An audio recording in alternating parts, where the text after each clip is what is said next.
complete a campaign promise. And in my campaign, I talked about things that we hope for and things that we believe. And I said that I was going to be a person that went into the legislature and gave people reason to believe again. And in talking to people about the death penalty, I realized that a lot of the people on my side, the advocates who had been working for years, didn't believe this was going to happen. So it became my mission to see how we can make this happen. It's sanctioned murder, but it's murder nonetheless. It's no better because the state's doing it than some person on the street doing it.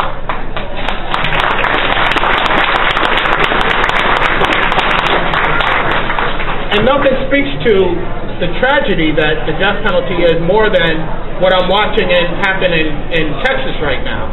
There's a man, Cameron Todd Willingham, who we know has been murdered. I think many of us who advocate to abolish the death penalty know there are plenty of people who've been murdered by the state who didn't do anything wrong.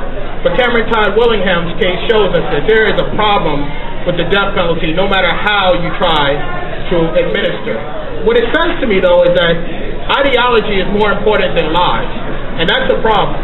You know, and it's in the state of Texas right now, the governor is trying to cover up the mistakes that they made, but the fix to it is not to cover it up. The fix to it is not to try to change it, because no matter how you change it, you always have these problems. The fix to it is to abolish the death penalty. We can talk about Texas and ideology being a problem, but in this state, ideology is a problem, and it's a problem to the point of death.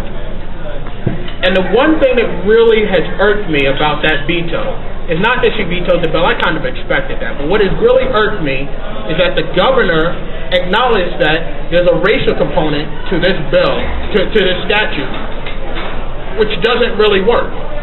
She acknowledged that. She didn't really talk about it. She acknowledged it. And then she goes on to say that I think that the death penalty scheme we have in Connecticut works. Well, that says to me that we have a problem with the governor. The governor doesn't.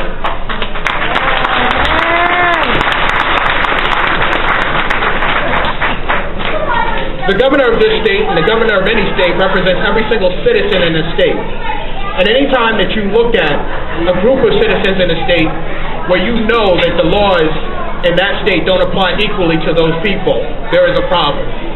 This award is about liberty. It's champion of liberty. It's interesting. When I heard that, I thought, wow, that's pretty cool. You know, I feel kind of like a superhero.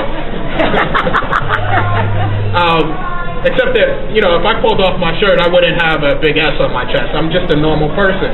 But I think what we did this year speaks to what normal people can do if they decide to really. There's plenty of people who talked about this issue, who've done some interesting and good work on this issue, and it is because of those people that I was able to do the work that I did this year. And it's not just people like Bill or even the person you gave the award to in 2000, Richard Chulisano, or some of those other people, but it's about all of the people who've done it.